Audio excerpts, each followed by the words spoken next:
America అధ్యక్షుడు Donald Trump పరిస్థితి ఇప్పుడు దారుణంగా మారినట్లు కనిపిస్తుంది. ఒకవైపు ఆయన ఇరాన్ను తాము అన్ని రకాలుగా దెబ్బకొట్టామని పదే పదే చెప్పుకుంటున్నా కూడా క్షేత్రస్థాయిలో పరిస్థితులు అందుకు భిన్నంగా కనిపిస్తున్నాయి. ఎందుకంటే ఇరాన్ ఏకంగా ఒక్క రోజులోనే అమెరికాకు చెందిన 2 అత్యాధునిక యుద్ధ విమానాలను కూల్చివేయడంతో ప్రపంచం అంతా అవాక్కవుతుందని చెప్పాలి. ఒక మాటలో చెప్పాలంటే ఈ పరిణామాలన్నీ కూడా అమెరికాకు వరుస షాకులుగా మారుతున్నాయి. ఒకే రోజు అమెరికాకు చెందిన 2 యుద్ధ విమానాలను కూల్చివేయడంతో పాటు అమెరికాకు చెందిన 2 హెలికాప్టర్లపై కూడా ఇరాన్ దాడులకు దిగింది. అయితే ఆ హెలికాప్టర్లు మాత్రం ఇరాన్ గగనతల నుంచి తప్పించుకొని వెళ్ళిపోయాయి. ఈ దాడుల్లో 2 పైలట్స్ బయటపడగా ఒక పైలట్ మాత్రం మిస్ అయ్యారు. ఆ పైలట్ కోసం ఇప్పుడు గాలింపు జరుగుతోంది.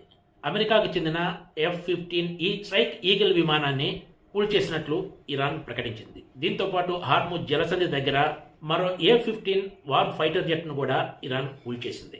ఒకవైపు అమెరికా ఇరాన్ గగనతల వ్యవస్థను పూర్తిగా నాశనం చేశామని చెప్పుకుంటున్న వేళ ఇరాన్ ఏకంగా అమెరికాకు చెందిన 2 యుద్ధ విమానాలను కూల్చివేయడం ఇప్పుడు పెద్ద సంచలనంగా మారిందని చెప్పాలి.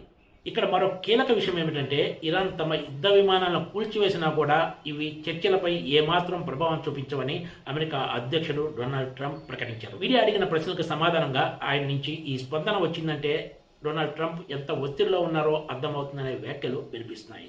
తాము యుద్ధంలో ఉన్నామని, ఇలాంటివి దౌత్యపరమైన చర్చలపై ఎలాంటి ప్రభావం చూపించవని డొనాల్డ్ ట్రంప్ చెప్పుకొచ్చారు. అమెరికాకు చెందిన A-10 యుద్ధ విమానము ఇరాన్ దాడుల్లో కూలిపోయిన విషయాన్ని ముంబైలోని ఇరాన్ కాన్సులేట్ కార్యాలయం ఎక్స్లో పోస్ట్ చేసింది. తాజాగా అగ్రరాజ్యం అమెరికా 48 గంటల కాల్పుల విరమణ ప్రతిపాదన చేయగా దీన్ని ఇరాక్ తోసిపుచ్చినట్లు వార్తలు వస్తున్నాయి.